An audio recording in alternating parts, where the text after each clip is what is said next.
Og karon mga kotik, mapanipag-abot na to no, gikan og Tagbilaran. So mga alas 2 na sa hapon mga kotik. So gikan dito ganiya mga kotik, mga alas 4 sa kadlaw no. Pindulon to Tagbilaran kay nagpa ultrasound sa akong pagmangko no. Nga anak ni ate. So mo tong alas 2 na minaabot diri sa hapon. Kunya nagpaani mi mga kotik og subay ko og unsa na gama sa ilahang pag-ani no. So mo na siya karon, hapit na sila mahuman mga kotik. Di mo to nga nakadesisyon ko nga palitan si og snack kay kapoy sa bayan nga trabaho no. Mo hinakaw ko, hintalikod dayon ko kay karon mo palit og snack para nila. Pero na sila kanon. So mo to, ang biyahe na dayon ta no, hinakaw na dayon ta para madulong malugsong sa merkado. So mo ni sa mga kotik, mo ni nga mapalit og snack mga kotik para sa itong mga gipaobra sa atong grasya nga naani dili biya tungod nila dili sad biya na success ni atong pagpaani ron sa gihapon ron ni mga kotik na human ya kay giuwan man lagi. So mo to nga wa nila matiwas, naghapdi ra sila. Ug karon ay gani kay gitagaan og maayong panahon no. Istit jud ang init, grabe jud kabagti sa init mga kotik. So mo ni nga nahuman jud nila hapon mga alas 2 pa sayo pa kayo. So nahuman mo to nga way lang mga kotik, imbiyahe na dayon ta diha no. Invite na dayon ta og snacks para nila. O bugnaw nga imnon para sa bugnawan ba kay grabe biya ka init di jud lalim ang trabaho og mga kotik. Labi na yan no nga mga nihay. So mo ni nga ipalit para nila kay at least man lang kung gutom di makakaon sa sila no. So mo ni nga mobati jud ko og kalisod mga kotik o kaluoy basta sa yani nga sitwasyon sa mga tao nga parehara sad nato nga kanang kuan ba kanang ultimo sad ana. So mo ni nga mabati jud ta og kaluoy mo nga og naata. So pangitan to pagi na nga makapalit para makapasnack sa nila.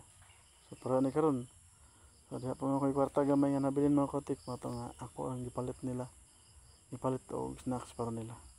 So mo ni karon no, ipalit na dayon ta og pan diha para at least man lang makapugong-pugong sa ilahang gibati kauhaw o kagutom nga sitwasyon sa ilahang pagpanamikamot para sa ilang pamilya sad. So mo ni karon nga nipalit na ta. So balig 30 ka pan mga kotik kay ano sila 13 daw sila kabuok. So mo to nga gi 30 na lang nato at least man lang.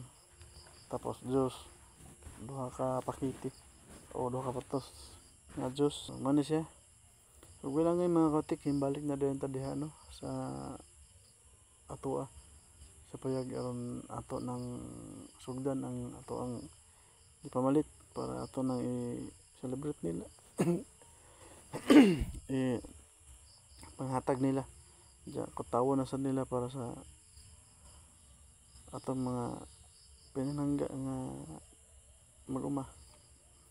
So mo ni karon ato nang isod din sa sudanan mga kotik para mo uli na ta mabalik na sa ato ang ulian. Imbiyahe na dayon ta diha. Drive na dayon tagbalik diha sa ato ang motor nga ginamit ra sad. So actually mga kotik mao siya ang gigamit ato ganihan gikan Tagbilaran. So muna jud ta mga kotik kay lagi ang nanakay puro sa mga gagmay. Mao na siya luoy biya ang motor mga kotik kay pilar di kuan ang motor pero sa dilang kay hinahinay man sad ta. So safety jud kinonsehal ug nga dagan mga kotik ana. So pag man mga kotik ipait na dayon ta og juice no para atong makutaw ug mapainom nato nila karon mabugnaw-bugnawan sa mga huna-huna ba. Diba? Diya makalma sad ang kakapoy karon makahigop og kanang tamis nga bugnawon nga imnonon ang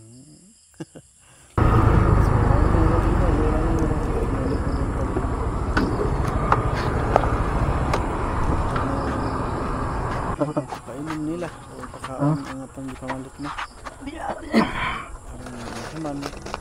So magbahin na sila sa ilahang bahin para mahakot na sa namo ang bahin mga kotik na umay.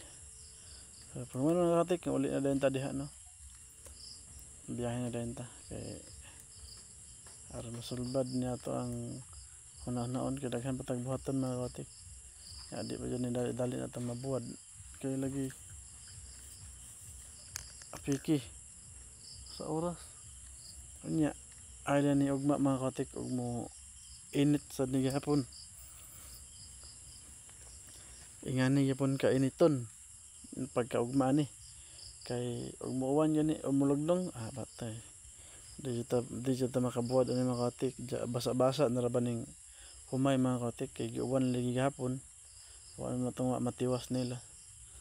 So unta mapuhon ani mo init kay aron makabuwad ta. Mahina-hinay na tagbuwad kay lisod jud.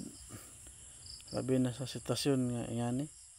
Ay lang ta ni og maapas na to kay iabot tag turok mga kaotik sa itong humay patay. Delikado jud ani makaon jud tag nay ugat ani mga kaotik.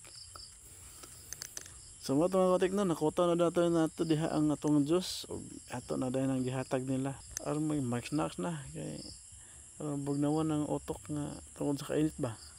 2,000 years later. Makahigop sa makainom sa bugnaw nga juice o di ba. Kung maro ta mga kaotik na daghang salamat sa pagtan-aw. God bless. Peace out and bye bye. Baso gapon nga ang di. Hala! Magda! Ready to fire! Oh, mag-ingon na po mo nga maorob. Dali! Da! Ay, salamat. Salamat. Hoy! Hoy! Mga palahubog! Pagkaya nga mga palahubog na kayo. Ganduan. Isa man ang usan. Mat! Kauban na juice ang gikon kay wala pala pitsin. Ay! Sa manis. Ang baso! Na, daga kayo.